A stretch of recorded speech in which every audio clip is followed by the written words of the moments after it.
জুলাই 2025, 22শে মহররম 1447 আর 3রা শ্রাবণ 1432 বাংলা সাল। মিরপুর মডেল থানা মসজিদ, ঢাকা।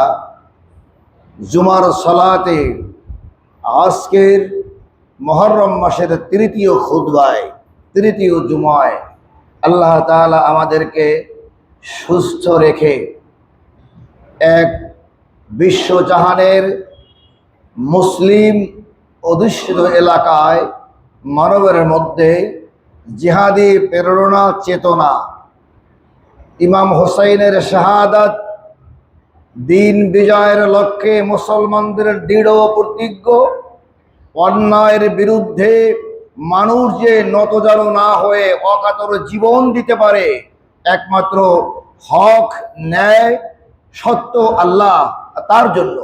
আর যারাই জীবন দেয় তারাই হয়ে যায় জান্নাতি, আল্লাহ তাআলার প্রিয় বান্দা। তাদের ব্যাপারেই আল্লাহ রাব্বুল আলামিন পবিত্র কোরআনে অসংখ্য বর্ণনা দিয়েছেন।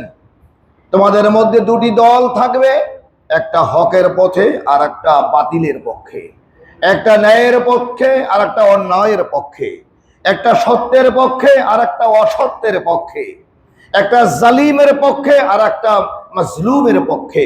তোমাদের সিদ্ধান্ত মাজলুম যারা হয় তাদের কাছে বিশ্ব নবী বলেছেন, আমি তাদের বন্ধু, তাদের আমি সাথী। সে ধর্ম হোক আর অধর্মের হোক, সে গরিব হোক আর বড়লোক হোক, সে মাজলুম হলে তার পাশে আমি মুহাম্মদুর রাসূলুল্লাহ সাল্লাল্লাহু আলাইহি সাল্লাম থাকবো। আজকে নয়, সেই দিন। সাথে যা কা রাহা হ্যায় আজাল সে তায়েম রোজ, সিরাগে মুস্তফা বি সে সিরারে ভুলাবিস। বিশ্ব নবীর কথাকে কবি আল্লামা ইকবাল এভাবে বলেছেন, মরু প্রান্তরে যেদিন দিন কায়েমের জন্য, ইসলামের জন্য মরুভূমিতে যেমন এই সিরাগ জ্বলে উঠলো কোরআনের কথা নিয়ে, বিশ্বনবী যখন আসলেন বাতিলরা সব আতঙ্কিত হয়ে গেল। আবু লাহাবের গোষ্ঠীরা তারা এমন কিছু করে নাই, হত্যা করতে চেয়েছে, তার বংশকে নির্মূল করতে চেয়েছে, তাকে বলছে নিবংশ করতে চেয়েছে, কিন্তু তারা পারে নাই। বিশ্বকবি বলেন, বাতিল সে দফনে ওয়ালে আয়ে আসমান হি হাম, बातिल से दफने वाले आए आसमान ही हम, जो बर कर चुका है तो इम्तिहान हमारा। সেই যুগ যুগ ধরে ইসলামের মানুষগুলো বাতিলদের কাছে মোকাবেলা করে করে পরীক্ষা দিতে দিতে দিতে দিতে সাহাবারা জীবন দিয়েছেন, নবীরা জীবন দিয়েছেন। এটা বংশ পরম্পরায় বিশ্ব মানবতার জন্য। আল্লাহ তাদের পক্ষে থাকার পরেও সেই মানুষগুলোই শহীদ হয়েছে, সেই মানুষগুলো নির্যাতিত হয়েছে, কিন্তু তারা বাতিলের সামনে মাথা নত করে নাই। এ কারণেই হক আর বাতিলের এক বিরাট পার্থক্য রয়েছে। প্রিয় ভাইয়েরা, এই মহররম মাস তার একটি মডেল পেশ করেছে। আমরা আজকে জুমার সালাতে মুসলিম বিশ্বকে যে আহ্বান, আজকে সারা পৃথিবীতে মুসলমানদের একক রাষ্ট্র সংখ্যা বেশি থাকলেও কিন্তু তারা আসলে মহান আল্লাহ তাআলার যে আব্দুন এটা ধারণ করে নাই। এ কারণেই আল্লাহ তাআলা তাদের জন্য ভালো কোনো রেজাল্ট দিচ্ছেন না, কারণ আল্লাহ তাআলা তো ন্যায় বিচারক। আমাকে মানবে তবে আধা আধি 10%, 20%, 15%, 80% এটা হবে না।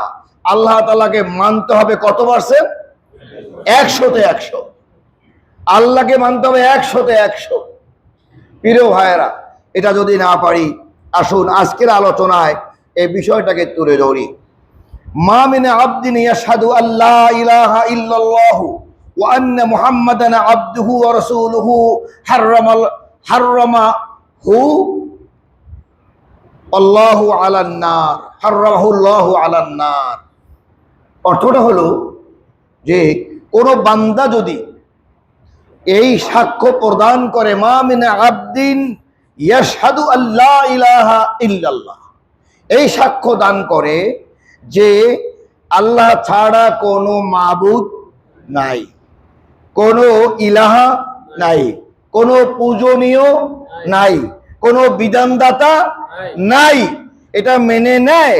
এবং সাথে আরেকটা, ও আন্না মুহাম্মাদান আবদুহু ওয়া রাসূলুহু, আর আল্লাহর নবী মুহাম্মদ সাল্লাল্লাহু আলাইহি সাল্লাতু ওয়াস সালাম আল্লাহর বান্দা।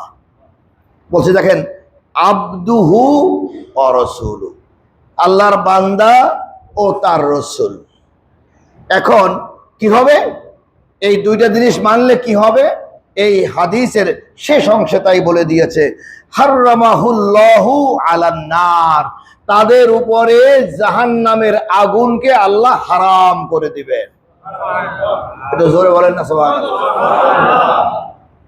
আসলে আমরা এই দুনিয়ায় চলি, ব্যবসা করি, বাণিজ্য করি, চাকরি করি, দল করি, প্রোগ্রাম করি, বৈঠক করি, তাবলীগ করি, ইসলাম করি, উদ্দেশ্য জান্নাতে যেতে চাই, জাহান্নাম যেন আমাদেরকে স্পর্শ না করে, এই সব থেকে বাঁচার জন্য।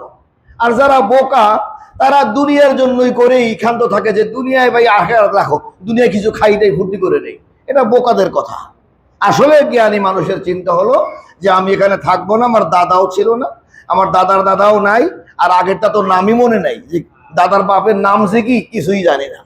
এই আমি হয়তো আমার ছেলে বলবে হ্যাঁ আব্বা ছিল, এরপরে আমার নাতিরা বলবে বেঁচে থাকলে হায়াত থাকলে যে দাদার নাম অমুক, এরপরে তাদের যে সন্তান ওরা আমার এই ফ্ল্যাটগুলো ভাগ করে বাড়া খাবে, কিন্তু ওরা জানবেই না যে ওই দাদার বাবার নাম ছিল কি।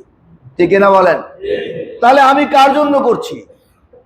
প্রিয় ভাইয়েরা, তো আমরা এখন দেখব যে যে এই দুটি জিনিসকে অন্তরের সাথে গ্রহণ করলে রেজাল্টটা হলো যে তাদের জন্য হারামাহুল্লাহু, আল্লাহ তাআলা হারাম করে দেবেন তাদের জন্য, আলান নার, জাহান্নামের আগুন তাদের জন্য হারাম করবেন।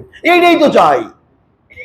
প্রিয় ভাইয়েরা, বুঝটা ক্লিয়ার হতে হবে, লেখাটা ঠিক মতো পড়ে বসতে হবে। এখানে প্রস্রাব করিবেন না, করিলে 25 টাকা জরিমানা। আনাইসা যদি পড়া দাড়ি কলম সারা পড়া শুরু করে দেয়, এখানে প্রস্রাব করিবেন না, করিলে 25 টাকা জরিমানা। চেন খুলেই প্রস্রাব করা শুরু করছে, কিনে বেড়ায় কি করো? বলে ভাই লেখা তো আছে। কি লেখা আছে? এই যে লেখা, এখানে প্রস্রাব করিবেন না, করিলে 25 টাকা জরিমানা। আরে গাধা, না করিলে কই? এতে লেখা তো, আরে ভাই প্রস্রাব করিবেন না, করিলে জরিমানা। কথা তো দুইটাই ঠিক। এখন দাড়ি কলম কোন জায়গায় দিতে হবে এটা বুঝতে হবে। ঠিক না বলেন?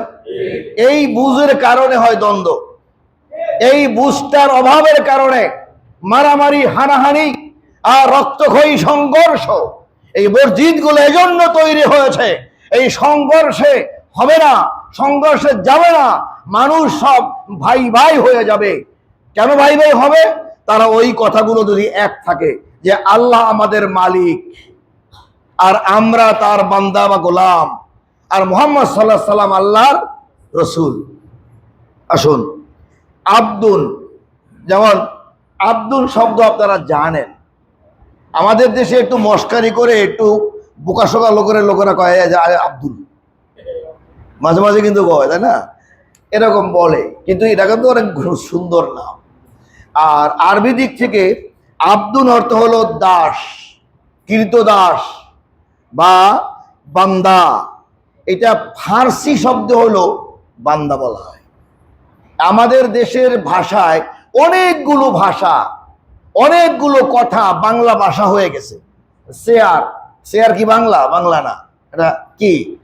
এটা ইংরেজি ভাষা, এখান থেকে বাংলায় রূপান্তরিত হয়ে গেছে। এখন এটা এই যদি বাংলার আসল বাড়ি করে পড়ে, এটা মানুষ বুঝবে না। কে দ্বারা, এই কে দ্বারা দাও, কি কোন দ্বারা দেবো, কি কর না কর।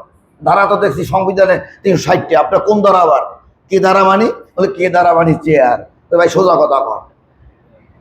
প্রিয় ভাইয়েরা, কলম আরবি, এটাই মানুষ বোঝে কলম। এইটাকে লেখনি টেখনি এত কিছু বললে বুঝবে না। এটা ভাষা হয়ে গেছে। ঠিক বান্দা এটা ফার্সি, এটা এখন আমাদের গায়ের সাথে মিলে গেছে। বান্দা বলতে আমরা বুঝি আমরা আল্লাহর সৃষ্টি করা একদল মানুষ। এখন যেহেতু বান্দা, যদি আব্দুনকে যদি আমরা ব্যাখ্যা ডিকশনারি দেখি যে ইংলিশে কি বলে, আরবিতে কি বলে, উর্দুতে কি বলে, ফার্সিতে কি বলে, তাহলে আমরা অনেকগুলো শব্দ দেখব। এখন যেখানে মা মিন আবদিন, যে কোনো বান্দা, যদি এই যে আব্দুন শব্দটি খেয়াল করবেন, বনি ইসরাইলের প্রথম আয়াতের মধ্যে বলছে সুবহানাল্লাযী আসরা বিআবদিহি, ও তো পবিত্র সেই আল্লাহ তাআলা যাকে কি আল্লাহ তাআলা কি করে তার গোলামকে, তার বান্দাকে কোথায় নিয়ে গেলেন? বাইতুল মুকাদ্দাস ঘুরতে নিয়ে গেলেন। এই কাহিনী বনি ইসরাইলের মানে মেরাজের কাহিনী। এই আব্দুন মানে হলো আল্লাহ রসুল। কিন্তু এ বুঝাতে যে বুঝালো যে আসলে সব মানুষই আল্লাহ তাআলার গোলাম, আল্লাহর বান্দা। এই দৃষ্টিকোণ থেকে নবীরও আল্লাহর বান্দা। কিন্তু শব্দ চয়নে খেয়াল করতে হবে যে আমরা বান্দা, কৃতদাস, আমরা গোলাম। নবীরও বান্দা, তাদের ব্যাপারে ওই সমস্ত শব্দ চয়ন উচ্চারণ না করাটাই শ্রেয়। তারা আল্লাহর বান্দা, তবে আমাদের থেকে তাদের পার্থক্য অনেক অনেক। তারা আল্লাহর প্রিয় বান্দা, তারা আল্লাহ তাআলার কাছ থেকে ওহী আসে, আমার কাছ থেকে ওহী আসে না, তাদের সম্মান আলাদা। তো যাই হোক, শব্দ যাই বলুন, প্রিয় নবীকে ভালোবাসে সবাই, ভালোবাসার সাথে সম্পর্ক আছে। তো আব্দুন দিয়ে সৃষ্টি বা মানুষকে বোঝানো হয়, প্রতিটি মানুষই আল্লাহর বান্দা। এখানে আমরা এটা বুঝলাম। রসুল শব্দের অর্থ হলো প্রেরিত বা দূত বা বার্তাবাহক। আমি কয়েকটা কিতাব ঘেটে দেখলাম মুহররম মাসের তৃতীয় জুমার সালাতে, জুমার খুতবা এই আলোচনাগুলো করেছেন যুগ যুগ ধরে সাহাবা আজমাইন এবং যুগ যুগে ইবনে তাইমিয়া থেকে আরম্ভ করে বড় বড় ইমামগণ। আমি সেটা চিন্তা করলাম, এটা কারণটা সামনে বলবো। ইসলামের পরিভাষায় মানুষের মধ্য হতে যাকে আল্লাহ তাআলা, এই রসুল, মেসেঞ্জার, দূত বা তিনি প্রেরিত হন।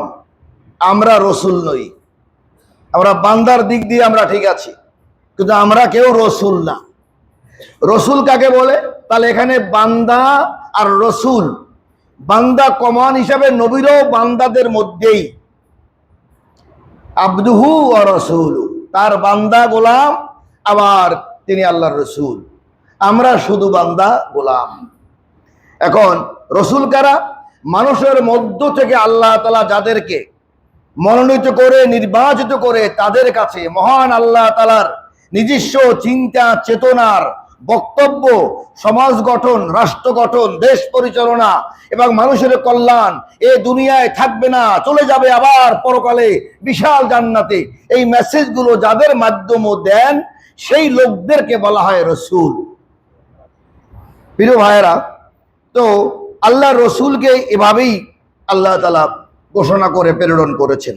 একজন মানুষ মুসলিম হতে হলে তাকে এই তাওহীদের সাক্ষী দিয়া আল্লাহকে আল্লাহ গ্রহণ করে এরপরে আবার বিশ্ব নবীকে আল্লাহর বান্দা ও রসুল স্বীকৃতি দিতে হবে, তারপরে হবে সে মুসলিম। ঠিক কিনা বলেন?